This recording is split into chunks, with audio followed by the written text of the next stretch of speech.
So Brian and I interview a lot of people on the Insomnicat show.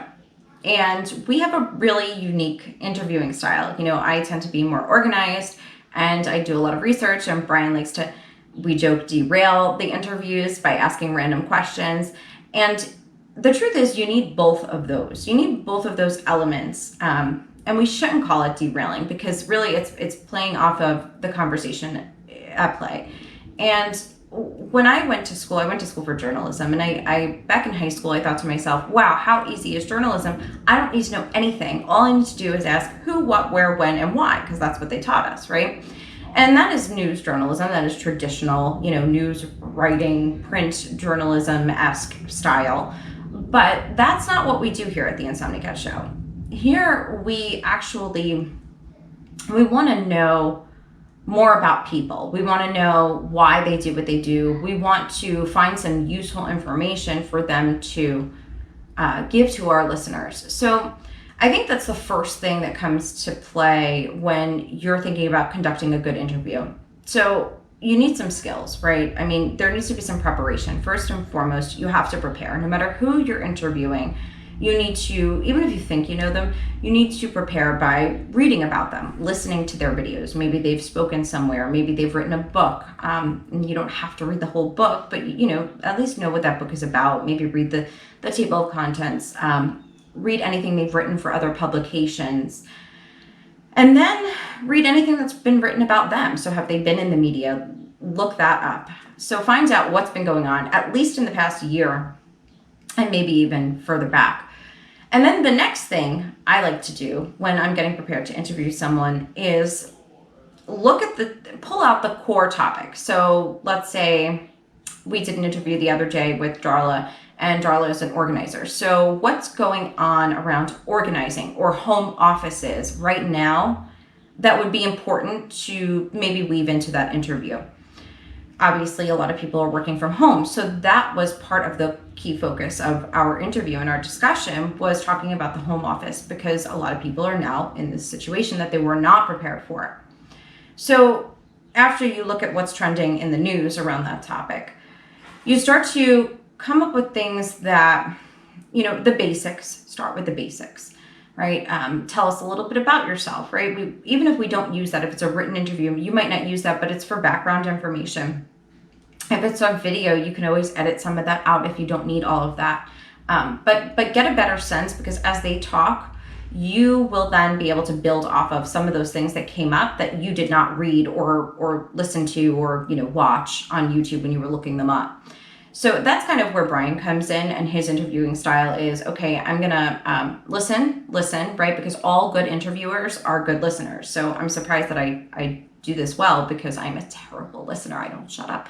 But Brian listens, and then he says, okay, well, that strikes a chord with me. Let me bring that up. And that's how the interview should be. It should be fluid.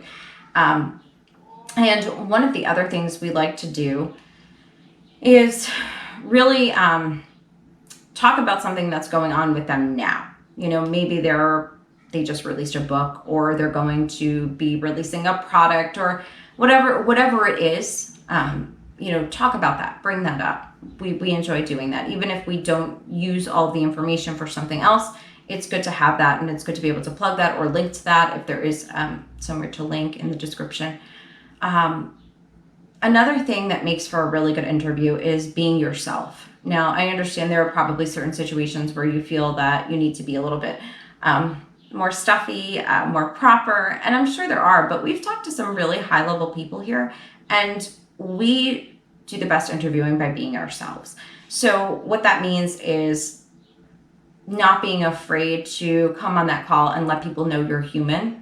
That way they kind of let their guard down a little bit, and you can have a more fun discussion. Start that conversation about something you might have in common. So maybe everybody's homeschooling and your subject has young kids as well, and talking about that, and break the ice with something that's really comfortable and relatable, because oftentimes you'll find that they'll start to relax a little bit, and the questions will turn more into a conversation rather than I'm going to ask you a question, you're going to answer it, because that's not fun. I mean, I don't know if you enjoy that, but I don't enjoy watching videos where somebody's just asking a question, answering a question. So have fun, be yourself, allow them to let their guard down a little bit.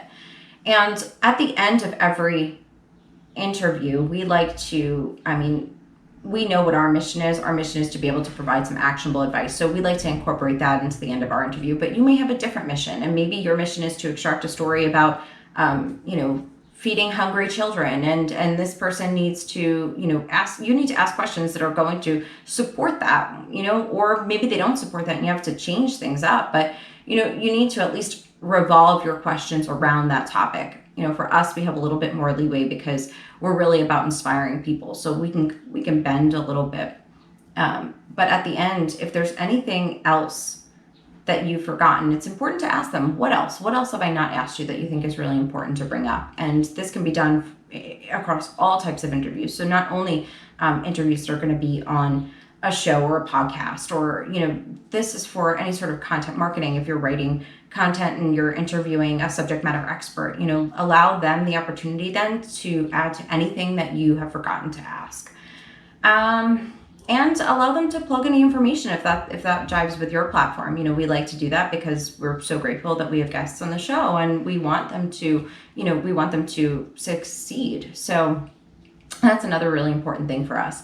And it kind of humanizes your brand as well, and lets people know you're their friend, and you're not an enemy who just wants to ask them really tough questions. So I think those are the key tips for interviewing. Of course, I have more specifics on how to conduct that research, but those are the overarching skills and practices you can put into play to conduct a really good interview.